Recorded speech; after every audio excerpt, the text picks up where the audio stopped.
देखिए, सबसे पहले तो आज का बजट जो माननीय वित्त मंत्री जी ने पेश किया, गिफ्ट सिटी के लिए काफ़ी पॉजिटिव है। और हम जिस तरह से ग्रो कर रहे हैं, विश्व में इस वक्त 43 नंबर पे हैं, और इसको और मजबूत करने के लिए आज के बजट में बहुत दो अहम डिसीशंस लिए गए हैं।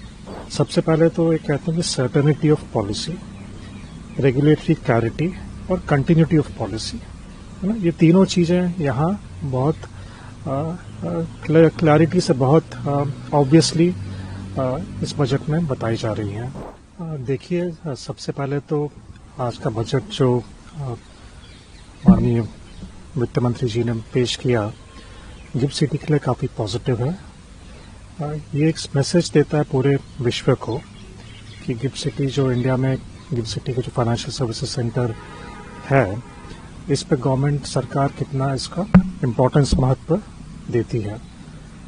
और हम जिस तरह से ग्रो कर रहे हैं, विश्व में इस वक्त 43 नंबर पे हैं, और इसको और मजबूत करने के लिए आज के बजट में बहुत दो अहम डिसीशंस लिए गए हैं। इन डिसीजन से एक चीज़ बहुत जाहिर होता है कि देखिए, जहाँ भी निवेशक जाना चाहें किसी भी मार्केट में, सबसे पहले तो एक कहते हैं कि certainty of policy, regulatory clarity और कंटिन्यूटी ऑफ पॉलिसी, है ना। ये तीनों चीज़ें यहाँ बहुत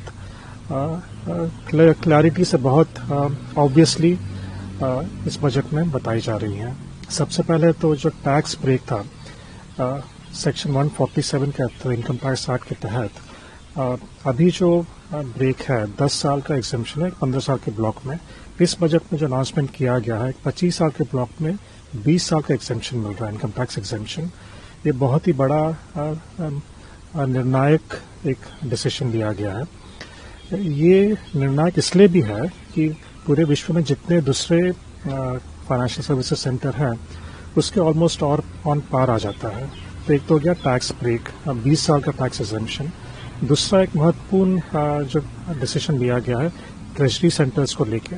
अब ट्रेजरी सेंटर्स हम हमेशा समझते रहे हैं कि ये हमारे फाइनेंशियल सर्विसेज सेंटर का बहुत अहम बिजनेस वर्टिकल जो बिजनेस हम ला सकते हैं, क्योंकि जितने ग्लोबल कंपनीज हैं, हम ये चाहते हैं कि गिफ्ट सिटी से वो अपने ट्रेजरी ऑपरेशंस करें। मान लीजिए कि 10 कंपनियां हैं उनके, तो यहाँ से आप अपने सब कंट्री सब्सिडरी कंपनीज का कैश मैनेजमेंट, फंड मैनेजमेंट यहाँ से करें।